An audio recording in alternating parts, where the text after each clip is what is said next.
क्या मामला है? गौरीपुर के मशहूर जमींदार त्रिदेवेंद्र नारायण की चिट्ठी है। क्या लिखा? सुनो। कुमार त्रिदेवेंद्र नारायण के आदेशानुसार मैं ये पत्र लिख रहा हूं। उन्होंने आपका नाम सुना है, किसी जरूरी मामले में आपसे परामर्श करना चाहते हैं। जितनी जल्दी हो सके आप फौरन यहां आ जाइए। खर्च के बाबत 100 रुपए पेशगी भेज रहा हूं। आप कब और किस ट्रेन से आ रहे हैं तार से बताएं। स्टेशन पर आपके लिए गाड़ी का बंदोबस्त रहेगा। धन्यवाद। रुद्र प्रसाद, पीए कुमार त्रिदेवेंद्र नारायण। जरूरी मामला क्या है? कुछ लिखा ही नहीं। लेटर हेड या हैंड राइटिंग से तुम कुछ अंदाजा लगा सकते हो? तुम तो इस सब में भी माहिर हो। जहां तक जमींदारों के बारे में मुझे मालूम है, मुझे लगता है कि त्रिदेवेंद्र नारायण ने रात में सपना देखा है जहां उनके पालतू हाथी को पड़ोस का जमींदार उठा ले गया। इसीलिए फौरन जासूस को बुला रहे हैं। मजाक छोड़ो, इतने रुपए ऐसे कोई नहीं भेजता। जरूर कोई गड़बड़ है। यही तो तुम लोगों में कमी है। जब कोई अमीर बीमार पड़े तो तुम्हें लगता है कि उसकी बीमारी भी भारी भरकम है, लेकिन बात असल में बिल्कुल उल्टी है। अमीरों की छोटी सी छोटी फुंसी पर भी डॉक्टर आते हैं, लेकिन गरीबों की जब तक सांस हलक तक ना आए, डॉक्टर हकीमों का नाम भी नहीं लेते। खैर, इरादा क्या है? जाओगे गौरीपुर? जब बेकारी बैठे हैं, चलो घुमाते हैं। और कुछ नहीं तो एक नई जगह देख लेंगे। और तुम तो गौरीपुर गए नहीं ना कभी।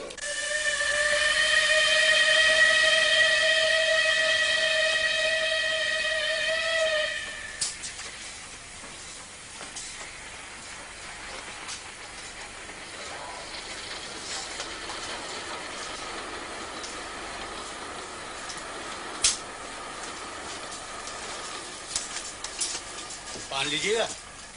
जी मैंने कहा पान लीजिएगा। लीजिए ना, इसमें तंबाकू नहीं है। नहीं, मुझे तंबाकू से परहेज नहीं, बस मन नहीं कर रहा। मैं बैठ सकता हूँ?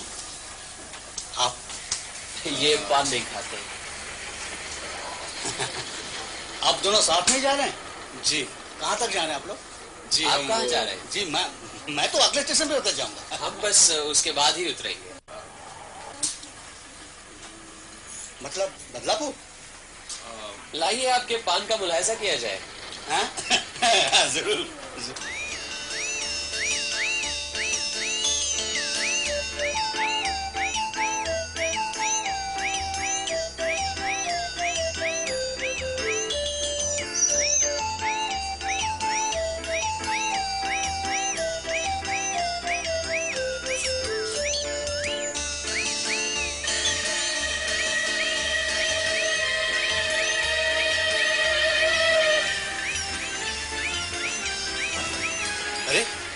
वो पान वाला आदमी तो दूसरे कंपार्टमेंट में चढ़ गया, यही ना?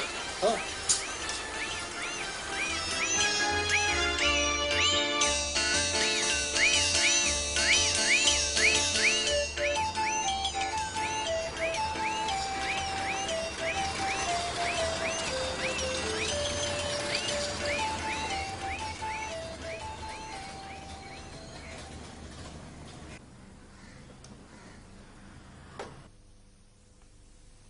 वाह भाई, क्या आलीशान बंगला है।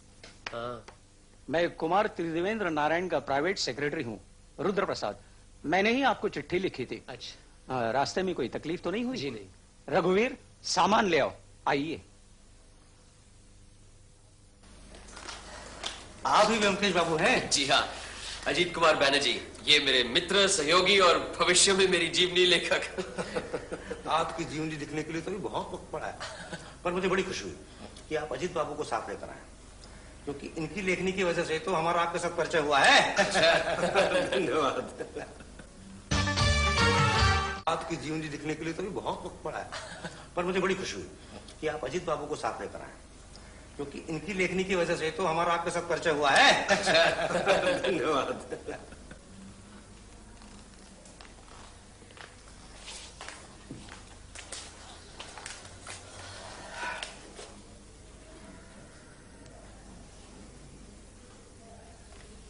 आपके लिए कुछ और नाश्ता, शरबत? जी नहीं धन्यवाद।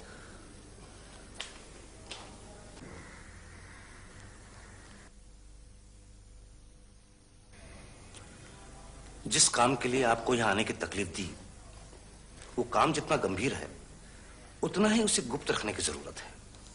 इसलिए सब कुछ बताने के पहले आपको वचन देना होगा कि मैं जो कुछ भी कहूं वो बात हम तीनों के बीच ही रहे। बताइए, किस तरह का वचन लेना होगा? नहीं नहीं, लिखा पढ़ी पूजा पाठ की कोई जरूरत नहीं, आपने कह दिया इतना ही काफी है। अच्छा, अगर घुमा फिरा कर कहानी के रूप में कुछ लिखें तो? जी नहीं, घरेलू मामले की कोई भी बात किसी भी तरह घर के बाहर नहीं जानी चाहिए। आप बेफिक्र रहिए, हम दोनों किसी को कुछ नहीं कहेंगे।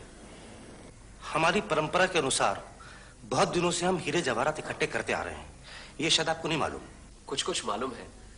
सुना है आपके खानदान में एक अनमोल हीरा है, सीमांत हीरा, और इस तरह का हीरा पूर्व भारत में और कहीं नहीं है। आपको मालूम है? तो आपको यह भी मालूम होगा कि पिछले महीने कलकत्ता में जो हीरे जवाहरात की प्रदर्शनी हुई थी उसमें हमारा सीमांत हीरा भी था। जी मालूम तो है, लेकिन उस वक्त मैं कलकत्ता में नहीं था, इसीलिए प्रदर्शनी में हीरा देखने का मौका नहीं मिला। फिर कभी देखने का मौका मिले या नहीं ये तो नहीं कह सकता। क्यों? सीमांत हीरा चोरी हो गया है। चोरी हो गया? जी, इसीलिए आपको यहां बुलाया है। आपको शुरू से बताता हूं। हमारी जमींदारी बहुत पुरानी है। अंग्रेजों से पहले पठान बादशाहों के समय हमारे पूर्व पुरुषों ने यह जमींदारी हासिल की थी। कैसे हासिल की थी बताने में अभी कोई हर्ज नहीं है। हमारे पूर्वज जबरदस्त डाकुओं के गिरोह के सरदार थे। अपने बाहुबल से उन्होंने संपत्ति इकट्ठी की और बाद में बादशाह से सनत के तौर पर जमींदारी पर अख्तियार जमा लिया। वो बादशाही सनत अब भी हमारे पास है और तब से ही सीमांत हीरा हमारे वंश में है। कहते हैं जब तक वो हीरा हमारे वंश में रहेगा हमारा कोई नुकसान नहीं होगा, और अगर किसी भी तरह वो हीरा चला गया तो एक पीढ़ी के अंदर ही हमारा वंश खत्म हो जाएगा। बड़ा लड़का ही जमींदारी का उत्तराधिकारी होता है। यही परंपरा हमारे वंश की भी है। छोटों को भरण पोषण मिलता है। 2 साल पहले हमारे पिताजी के गुजरने के बाद सारी जमींदारी मुझे मिली। मैं उनकी एकमात्र संतान हूं। मेरे एक चाचा भी हैं, पिताजी के छोटे भाई। जमींदारी से उन्हें 3000 माहवारी दी जाती है। लेकिन हीरे की चोरी कैसे हुई? वही बताता हूं। हीरों की प्रदर्शनी में मैं खुद स्पेशल बोगी बुक कराकर सीमांत हीरा कलकत्ते ले गया था। नुमाइश का इंतजाम सरकार के जिम्मे था, इसलिए चोरी के डर की कोई बात ही नहीं थी। इसके अलावा हीरा जिस ग्लास के केस में रखा था उसकी चाबी सिर्फ मेरे पास थी। नुमाइश 7 दिन चली। 8वें दिन वो हीरा लेकर मैं वापस यहाँ आ गई।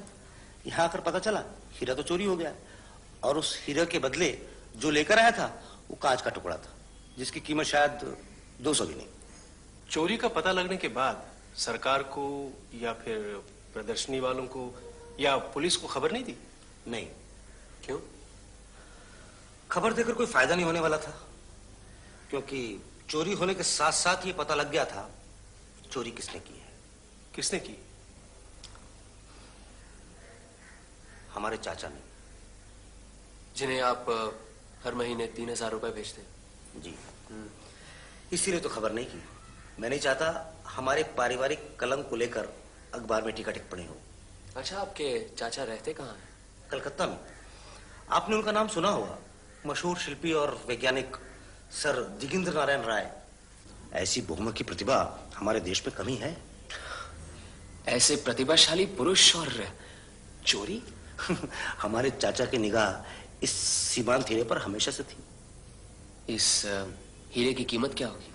कीमत की वजह से नहीं, रुपया पैसा तो हमारे चाचा के पास बहुत है, शायद हमसे भी ज्यादा, और हमने भी कभी उस हीरे की कीमत जानने की कोशिश नहीं की। ग्रह देवता की तरह वो हीरा हमारे लिए अमूल्य है। जब हमारे पिताजी जिंदा थे तब भी हमारे चाचा ने हीरा उनसे मांगा था, उन्होंने नहीं दिया। पिताजी के गुजर जाने के बाद उन्होंने मुझसे भी मांगा। देखो बुआ, तुम मुझे हर महीना जो 3000 भेजते हो उसकी मुझे कोई जरूरत नहीं। तुम्हें चाहिए तो मैं तुम्हें 5000 महीना भेज सकता हूं जब तक मैं जिंदा हूं। सीमांत हीरा मुझे चाहिए। उस दिन के बाद से आज तक न चाचा से बातचीत हुई न मुलाकात। हीरा लेकर जब कलकत्ता से वापस आया तो उनकी एक चिट्ठी मिली। वो चिट्ठी आपको दिखाता हूं।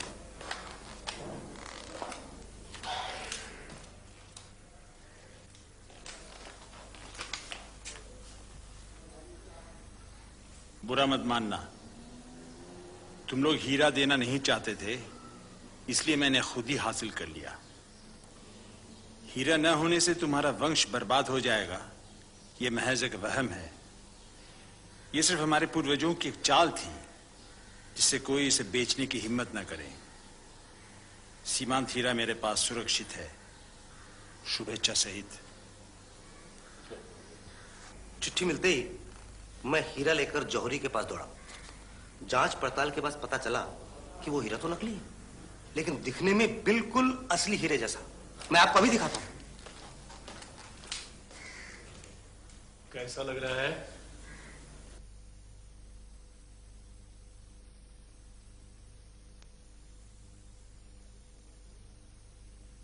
जौहरी के सिवा कोई नहीं बता सकता कि हीरा नकली है। तो मेरा काम हुआ आपको असली हीरा ला कर देना। जी, ये काम कर दीजिए और हमारे वंश का हीरा हमें दिलवा दीजिए। लेकिन ये हीरा नुमाइश से गायब कैसे हुआ? उस झमेले में जाने की कोई जरूरत नहीं। जैसे भी हो, कैसे भी करके हमारा सीमांत हीरा हमारे कब्जे में आ जाना चाहिए। कितना भी खर्चा हो, मैं खर्च करने को तैयार हूं, उसकी चिंता आप मत कीजिए। लेकिन व्योमकेश बाबू, एक शर्त है। शर्त तो नहीं, विनती समझ लीजिए कि बात अखबार तक नहीं पहुंचनी चाहिए। अच्छा, कब तक हीरा मिलने से आप खुश होंगे? कब तक? मतलब आप हीरा दिलवा देंगे? ये तो बहुत मामूली बात है। मैंने तो सोचा था कोई बहुत ही पेचीदा मामला होगा। खैर, आज शनिवार है, अगले शनिवार तक आपको असली हीरा मिल जाएगा। चले?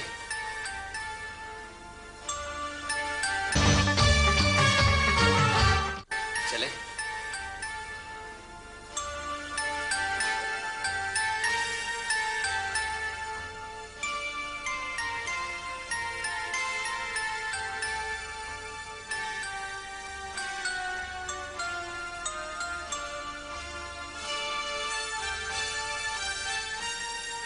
सर, दिगेंद्र का बंगला यही है? हाँ, यही है, उधर जाइए। अच्छा।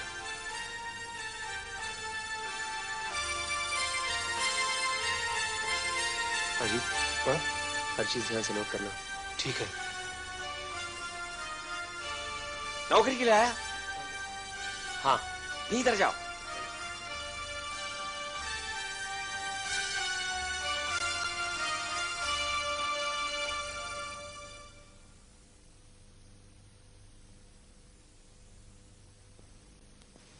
सुनिए जी? यहां ये भीड़ कैसी? सर, दिगेंद्र नारायण को एक पर्सनल असिस्टेंट की जरूरत है। उसी के लिए हम सब उम्मीदवार हैं। आज इंटरव्यू है? जी, 10 बजे।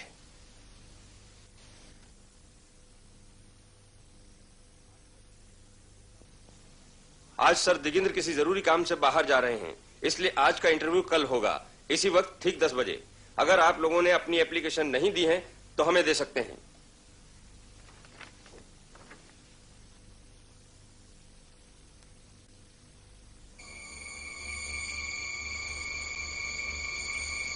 सुनिए जी, आप अपनी कॉपी से एक पन्ना देंगे मुझे?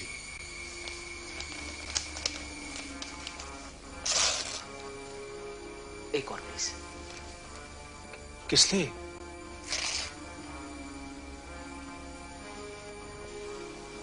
बैठो। हाँ?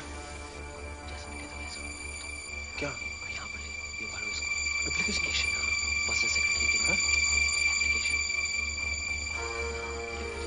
लेकिन इसका क्या फायदा? अपना नाम जितेंद्र नाथ लिख दो। जितेंद्र नाथ क्यों? हाँ, लिख दो, बाद में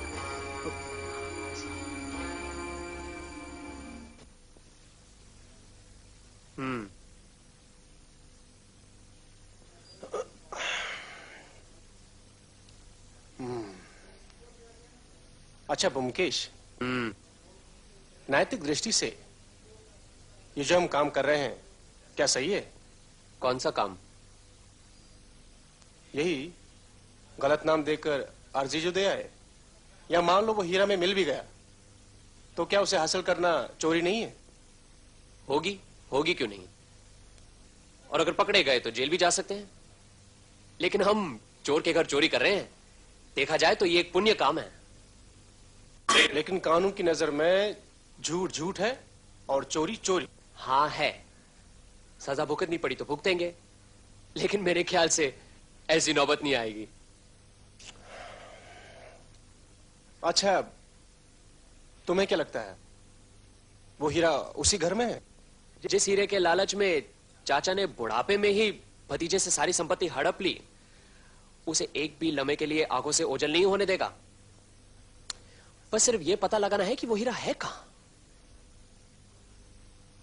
अच्छा, मान लो हमने जो 2 अर्जियां दी हैं, अगर वो बेकार हों और काम किसी और को मिले तो? हमें सुनहरा मौका मिला है, उसका फायदा उठाना चाहिए। हमने जो क्वालिफिकेशंस लिख दी हैं, शायद वो दूसरों में ना हो, इसलिए नौकरी हम दोनों में से किसी को मिलनी चाहिए। कहीं ऐसा ना हो दोनों को मिल जाए। और अगर न भी मिले तो सर दिगेंद्र के साथ 10-15 मिनट बाद का मौका मिल जाएगा, वो भी काफी है। लेकिन एक बात याद रखना कि कल इंटरव्यू में तुम्हारा नाम जितेंद्र नाथ है और तुम्हारा निखिलेश।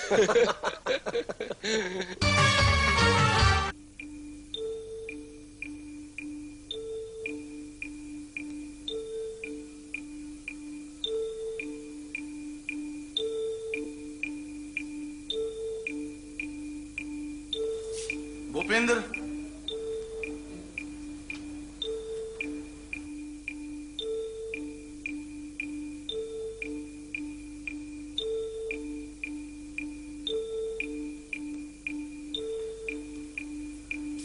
जितेंद्र नाथ और निखिलेश।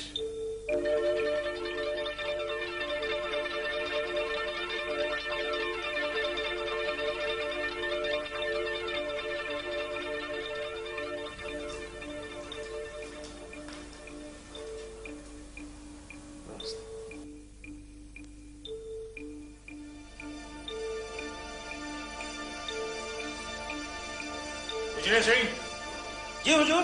दरवाजा बंद कर दो, बाहर खड़े रहो।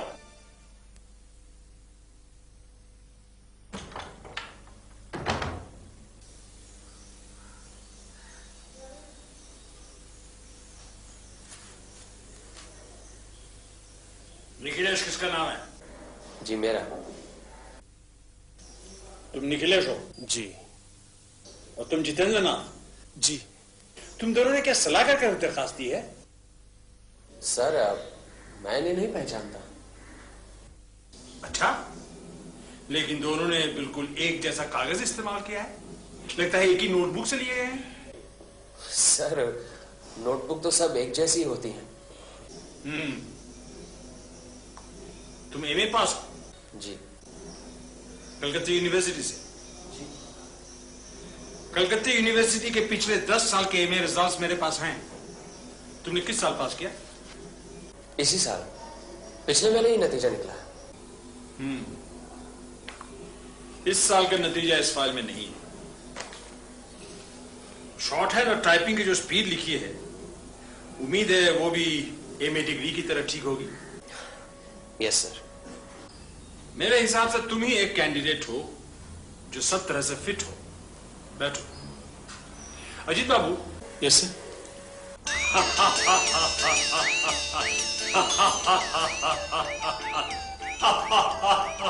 बैठो अजीत, बैठो। शर्माने की कोई जरूरत नहीं। क्या बात है ब्योमकेश, बिल्कुल ठंडे पड़ गए। पंडित बनकर भगवान चुराने आए हो, तो क्या ये चोरी कर पाओगे? 7 दिन के अंदर कुमार त्रिदेवेंद्र नारायण को ये हीरा वापस ला कर दूंगा, ये वचन देकर आया हूं मैं। अच्छा, 7 दिन के अंदर? अरे वाह वाह, क्या बात है। तो कैसे करोगे ये चोरी? हमें भी तो कुछ पता चले। तुम्हें मालूम है, अभी धक्के मार के तुम्हें बाहर फेंकवा सकता हूं। जेल की हवा खाओगे वो अलग। फिलहाल तो आपकी बातों से यही लगता है कि हीरा इसी मकान में है। हाँ है, इसी मकान में है। लेकिन तुम उसे ढूंढ पाओगे? भेजे में है इतनी समझ? आपके हिसाब से 50 आउंस ग्रे मैटर तो है ही, मेरे लिए इतना ही काफी है। अपने आप को बहुत बड़ा 30 मार खां समझते हो ना? तुम जैसा डिटेक्टिव दूसरा नहीं है इस भारतवर्ष में। तुम यहाँ के बेहतियों हो क्या? मैं यहाँ निखिलेश बनकर जरूर आया था, लेकिन अब ब्योमकेश हूं, सत्यान्वेषी, सत्य की खोज करने वाला। सत्यान्वेषी? चलो ठीक है, देखते हैं कौन कितने पानी में है। इस घर में तुम्हें पूरी आजादी है, जहां चाहो जाओ, कोई नहीं रोकेगा। 7 दिन के अंदर हीरा निकालोगे, जुबान दी थी ना। मैं तुम्हें 7 साल का वक्त दे रहा हूं, ढूंढो हीरा एंड बी डेड। उजले सिंह, इन दोनों को पहचान लो। मैं घर में हूं या ना हूं, ये दोनों घर में कहीं भी आ जा सकते हैं। 7 साल तक इन्हें कोई रुकावट नहीं होनी चाहिए, समझे? तो खड़े क्यों, जाओ। कौआ चला हंस की चाल, समझे ब्योमकेश बख्शी? जिंदगी गुजर जाएगी मगर वो चीज तुम्हें नहीं मिलने वाली। मगर एक शर्त है, इस घर में तस्वीरें, स्कल्पचर, क्यूरियोज चारों तरफ बिखरे हुए हैं। हीरा ढूंढने के उत्साह में ये चीज को कोई नुकसान पहुंचा, टूटा या गिरा, तो उसी वक्त मैं धक्के मार के तुम्हें बाहर निकाल दूंगा। मंजूर? मंजूर है। और कुछ? फिलहाल तो कुछ नहीं। सर, मुझे एक बात जानने की बड़ी उत्सुकता हो रही है। आपको कैसे पता चला कि हम ब्योमकेश और अजीत हैं? उजले सिंह, सचिन को बुलाओ। जी हुजूर। क्यों Byomkesh Bakshi, as detective of India, इनके सवाल का जवाब दे सकते हो? नमस्कार सर, नमस्कार नमस्कार। इनसे मिलिए, ब्योमकेश बख्शी, अजीत बैनर्जी। हम मिल चुके हैं सर।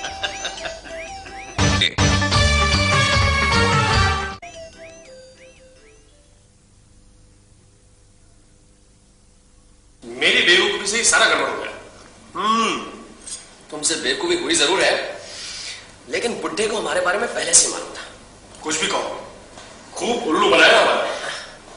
बुड्ढे की भी एक कमजोरी मेरी पकड़ में आ गई। मुझे लगता है इसी से काम बन जाएगा, वरना हमारा कामयाब होना मुश्किल था। कामयाब? तुम्हें क्या लगता है कि तुम कामयाब होगे?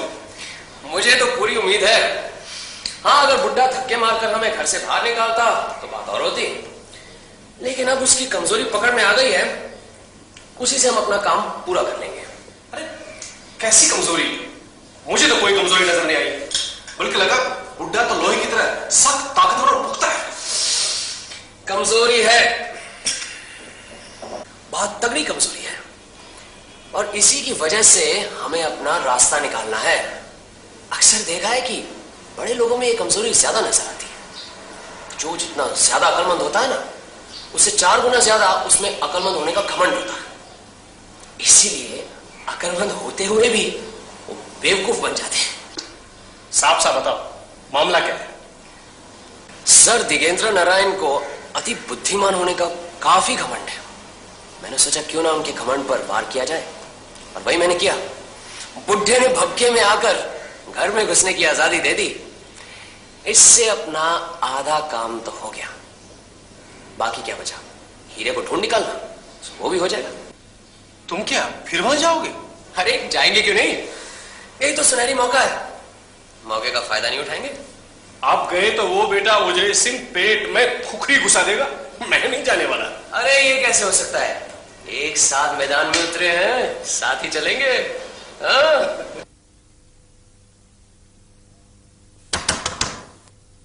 आ जाओ। नमस्कार। हीरा मिला? जी नहीं, मिल जाएगा। ये क्या बना रहे हैं? विख्यात नटराज मूर्ति का एक छोटा सा प्लास्टर कास्ट तैयार कर रहा हूं। मैं इसे पेपर वेट की तरह इस्तेमाल करता हूं। कैसी है? बहुत अच्छी है। असली मूर्ति पत्थर की है या? मैंने संगमरमर की एक 10 फुट ऊंची मूर्ति बनाई है। फिलहाल वो पेरिस में है। पेरिस में? Louvre museum. क्या मैं इसे देख सकता हूं? देखो। इसे आप खुद ही मोल्ड करते हैं? और कौन करेगा? क्या ये बाजार में मिलती है? बाजार में मिलती तो क्या खरीदते? हाँ, क्यों नहीं, मैं भी और भी बहुत से लोग खरीदते। कैसे आना हुआ? बस यूं ही घूम घाम कर सब काम खत्म हो गया था, सोचा एक बार आपसे भी मिलते जाएं। शाम को फिर एक बार आऊंगा। बड़े बेवकूफ किस्म के आदमी हो जी। अभी टूट जाता तो? कोई भी चीज टूटी तो उसी वक्त घर से निकाल लूंगा। जी मुझे बहुत अफसोस है। I am so sorry. आइंदा सावधानी बरतूंगा। ये सब नाजुक कलाकृतियां हैं, इन्हें कोई अनाड़ी की तरह हाथ लगाने से मैं आग बबूला हो जाता हूं। जी आपका कहना बिल्कुल ठीक है। I am sorry again. अच्छा तो चलते हैं। क्या अभी आए अभी चल रही है? नहीं, एक जरूरी काम याद आ गया। इंपीरियल लाइब्रेरी जाना है। तो शाम को आ रहे हो ना? जी जरूर। ठीक है, आगे चाय पीने हमारे साथ। जी थैंक यू। नमस्कार।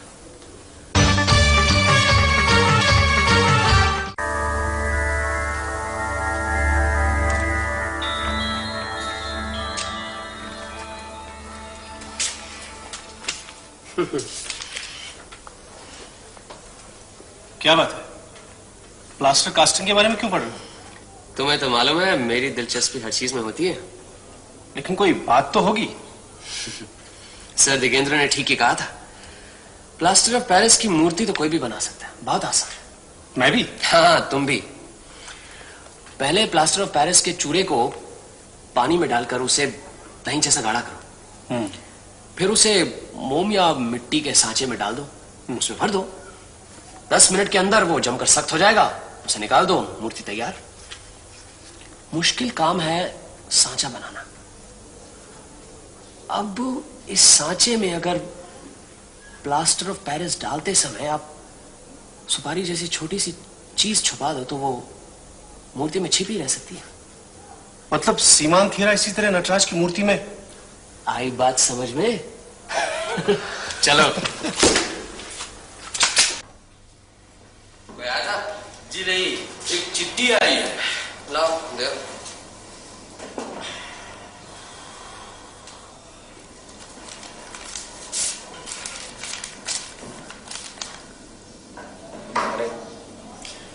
गौरीपुर से त्रिदेवेंद्र नारायण आ गए हैं, ग्रैंड होटल में है। वो तो आएंगे।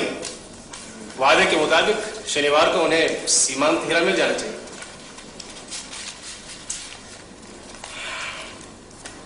क्या सोच रहे हो?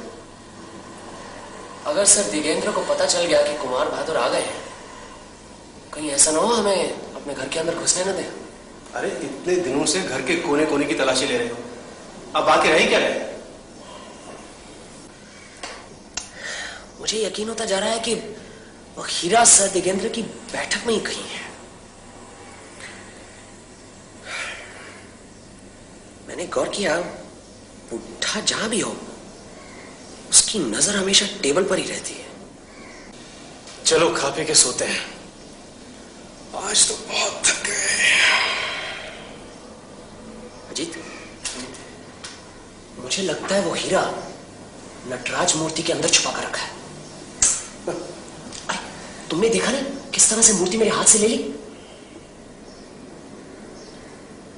कल तो किसी भी तरह उस मूर्ति को जाकर हासिल करना है। लगता है मुझे इस मूर्ति से प्यार हो गया है। कल सारी रात इसकी याद में नींद नहीं आई। सच।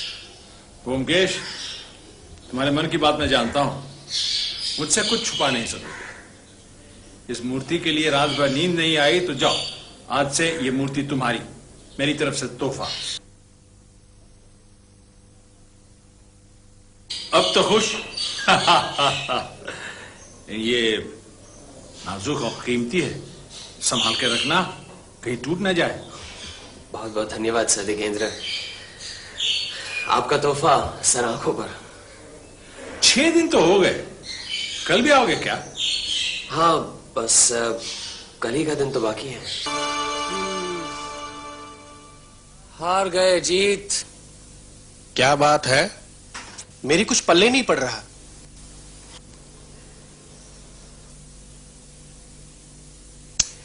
मुझे पूरी उम्मीद थी कि हीरा इसी नटराज के अंदर है। अच्छा बताओ, इतनी अच्छी जगह कहीं मिल सकती है? हीरा आंखों के सामने टेबल पर है, लेकिन किसी को कुछ पता नहीं। अपनी सबसे प्यारी चीज बिल्कुल अपनी आंखों के सामने ही पड़ी है। सर दिगेंद्र ने यह खुद बनाया है। इसीलिए हीरा इसके अंदर छुपाना उनके लिए कोई बड़ी बात नहीं है। आज ठान का निकला था कि कैसे भी हो ये मूर्ति चुरा कर ही लाऊंगा। लेकिन बुढ़े ने सारे इरादों पर पानी फेर दिया और मूर्ति मुझे खुद भेंट कर दी। चले पर नमक छिड़कने में उस्ताद है बुढ़ा। अब फिर नए सिरे से सब शुरू करना पड़ेगा। अब क्या शुरू करोगे? बस एक ही दिन तो बाकी है। उधर कुमार बहादुर कलकत्ते आ गए हैं, कहां से दूंगा उनका सीमांत हीरा? लगता है सर दिगेंद्र ने बाजी जीत ली। लेकिन उन्होंने मुझे ये मूर्ति दी क्यों? एक काम करते,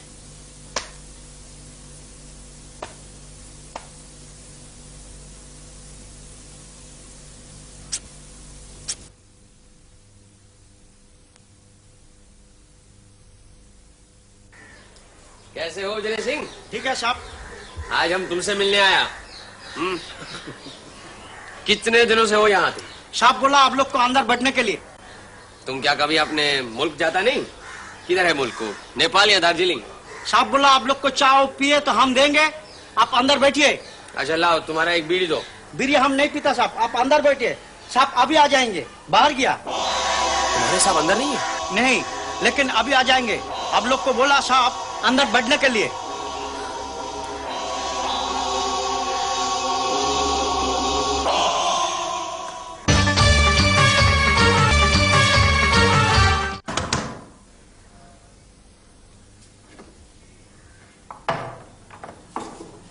हाँ, ब्योमकेश बख्शी। भाग गए। आपका नाम? जी बताइए ना। मेरा नाम जानकर तुम क्या करोगे? बाबू का हुक्म है, कोई भी आए उनका नाम पता रखूं। अच्छा ये बात है, तो कह देना गौरीपुर के कुमार साहब के आदमी आए थे। एक गिलास पानी लाना, दवा लेनी।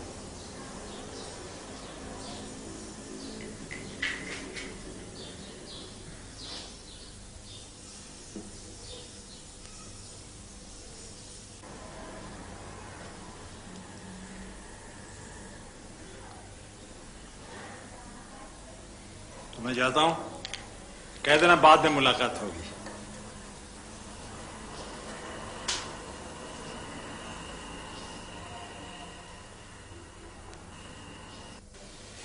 अरे बूटी राम, तुमने तो बहुत अच्छा काम किया है। अजीत, तुम्हें जानकर ताजुब होगा, पूरे एक दिन 24 घंटों तक वो सीमांत हीरा इसी टेबल पर था। खैर अब तो पता चल गया है हीरा कहाँ है। लेकिन तुमने उन्हें ले क्यों जाने दिया? कोई बात नहीं, अब पता जो चल गया है कि असली चीज कहाँ है। ग्रैंड होटल, कुमार त्रिदेवेंद्र को दीजिए। कहिए ब्योमकेश बात करना चाहते हैं। हाँ कुमार बहादुर जी, ब्योमकेश, कल सुबह 10 बजे तक आपको अपना सीमांत हीरा मिल जाएगा। नहीं, आप 12 बजे की गाड़ी से ही जा सकते हैं। हाँ, 11 बजे आप आराम से होटल से निकल जाइए, मैं उसके पहले ही आ जाऊंगा। 100%। जी हाँ, निकल पड़िए। जी बाय बाय। अरे आओ आओ, आजकल जब तक ये जुगल जोड़ी के दर्शन नहीं होते तब तक खाली खाली सा लगता है, आदत सी पड़ गई है। ए, चाय लिया। आपको 7 दिनों से काफी परेशान किया हमने, बस यही कहने आया था, हम कल से नहीं आएंगे। जिंदगी में हार जीत तो होती रहती है। आपको जरूर मालूम होगा, आपके भतीजे साहब ग्रैंड होटल में ठहरे हुए हैं। मैंने उनसे भी कह दिया है, उन्हें यहां और ठहरने की जरूरत नहीं, बस आज उनसे भी विदा ले लूंगा। चलो अच्छा हुआ, सुबह का भूला शाम को घर तो आ गया। और बब्बा से भी कह देना कि अपना समय बेकार में बर्बाद ना करे। जी जरूर कहूंगा। आपकी ऐसी ही दी हुई सौगात मैंने अच्छी तरह संभाल के रखी हुई है। आपकी मधुर याददाश्त के हिसाब से ये मेरे लिए बहुमूल्य तोहफा है। हमारे यहाँ इतने दिन लगातार आकर तुम्हारी दिलचस्पी शिल्प कला की तरफ बढ़ी है, ये जान के मुझे बड़ी खुशी हुई। इतने दिनों तक कला और संस्कृति की तरफ तो मेरी कोई दिलचस्पी ही नहीं थी, लेकिन आपके संपर्क में आकर कला का जो रस मिला है वो जिंदगी भर याद रहेगा। वो चित्र भी आपका मुझे बहुत अच्छा लगता है। ये चित्र मैंने 20 साल पहले बनाया था। अच्छा, अब आपसे विदा लेता हूं। आपसे मिलकर मुझे फायदा ही हुआ है। कभी जरूरत पड़े तो जरूर याद कीजिएगा। मैं सत्यान्वेषी हूं, सत्य की खोज करना मेरा पेशा है। आपके सामने हाजिर हो जाऊंगा। अच्छा सर, नमस्कार। चलो जी, नमस्कार।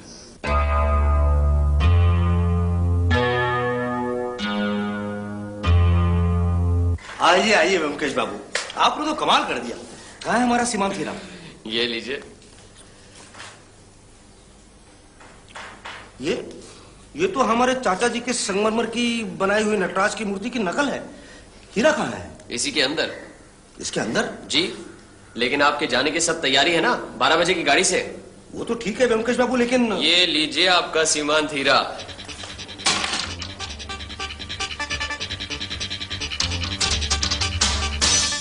हाँ, यही हमारा सीमांत हीरा है। तुम्हें कैसे पता चला कि हीरा इसी मूर्ति में है? सर, दिगेंद्र भी भाप गए थे कि मुझे पता चल गया, इसलिए हमारे आंखों में धूल झोंकने के लिए उन्होंने मुझे मूर्ति दी। फिर ऐसी ही एक दूसरी मूर्ति लेकर वो कल हमारे घर आए और इससे बदल दी। ये तो मैंने अपने हस्ताक्षर बी इस पर किए थे। उसी से मुझे यकीन हो गया कि हो ना हो इसी मूर्ति के अंदर वो हीरा है। इसलिए कुछ देर पहले मैं किन शब्दों में अपनी कृतज्ञता प्रकट करूं? यहाँ से फौरन विदा हो। कहीं आपके चाचा ना को पता चल गया तो अभी यहाँ आदमकेंगे, फिर मामला चौपट। मैं तो जा ही रहा हूँ, लेकिन आप लोगों को इसकी चिंता बाद में। फिलहाल आप जितनी जल्दी हो सके हरिपुर पहुंच जाइए। हम चलते हैं। चलो जी, best of luck. Good bye.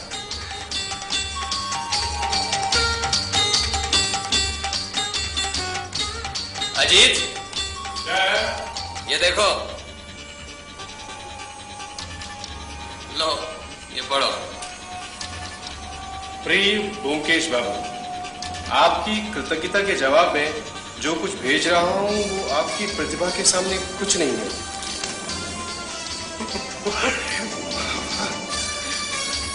आगे बढ़ो। उम्मीद है भविष्य में फिर मुलाकात होगी। अजीत बाबू को भी मेरा धन्यवाद दीजिए। हमारी पहली मुलाकात में वो पूछ रहे थे सीमांत हीरा की कहानी घुमा फिरा कर लिखे तो क्या मुझे आपत्ति होगी? तब मैंने ना कहा। आप मुझे कोई ऐतराज नहीं, नाम बदल कर कहीं भी छपवा सकते हैं। क्यों?